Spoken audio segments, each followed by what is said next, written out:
iskuduwihii hore ee wasaaradda caafimaadka ee gobolka Awdal Mustafa Muumin Muuse Geele oo maanta qaar ka mid ah warfidyeennada kula hadlayay magaalada Boorame ee xarunta gobolka Awdal ayaa waxa wax laga weydiiyay kadib markii ay soo baxday waraaqada xilka qaadistiisa ay ku sameysay wasaaradda caafimaadka ee Somaliland taasi oo wararku sheegayeen in iskuduwaha wasaaradda caafimaadka ee gobolka Awdal uu ka biyadiiday xilka qaadistiisa ayaa waxa uu ku jawaabay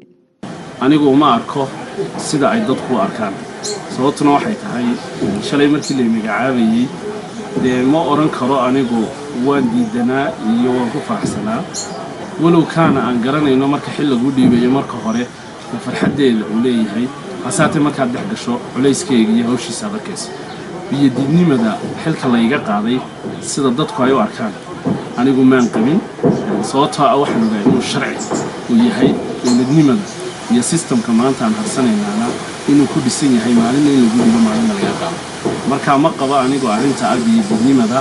waana ku qanacsanaa habka uu maray iyo siyaasadda ku sabgaraysan maanta xilka ay nagu hogaaminayaan madaxweynaha jamhuuriyadda Soomaaliland iyo madaxweyne xigeenka ay u wakiisheen wasiirka wasaaradda horumarinta caafimaadka marka waan qabaa inay tahay sifa sharciya oo isagu xaq u leeyahay inuu xilka marna ii dhiibo marna uu iga qaado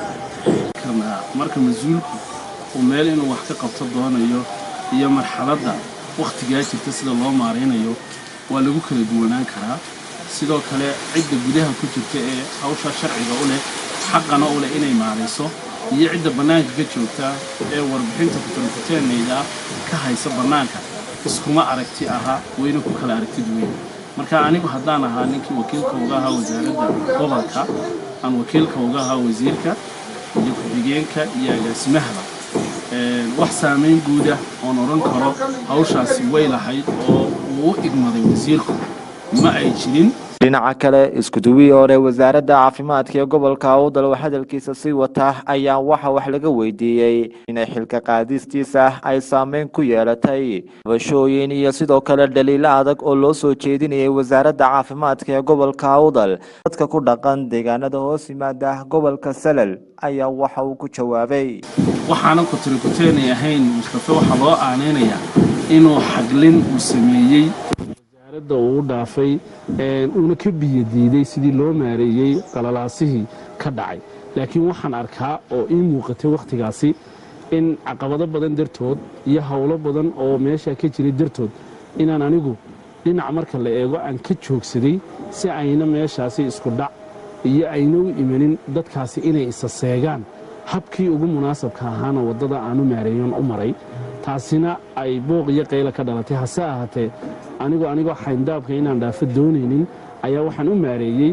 inaan ku qanciyo bulshada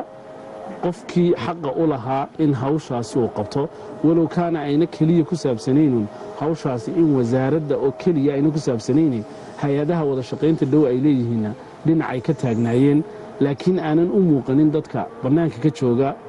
hawsha sharciga aanu leenahay ee xaqna anagu aanu lahayn inaan maareyno sida aanu arkaynay iyagu aynu arkaynay taasaa markaa buuq badan dhalisay laakiin ma ahayn midaan anigu oran karo mid wadadii sharciga ee ay garashadu ahayd ayay dadkaasi u mareen haddii u mari lahaayeen annagana la qaadan lahaayeenna may timaadeen qaylada iyo buuqa intaa leeg anigu maanta ma joogo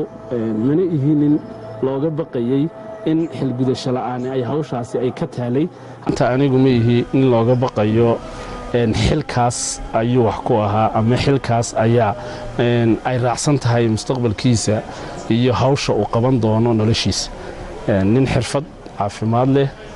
bahda caafimaadka ka mida mas'uul caafimaad soo noqday oo heer gobol oo inta leg managementkiisa waxyaabo badan ka faa'iiday experience badan leh sidoo kalena capacity-gii wuxuu ku maamuli inay barbilow wanaagsan ay tahay barbilowga wanaagsanna uu ii kordhinayo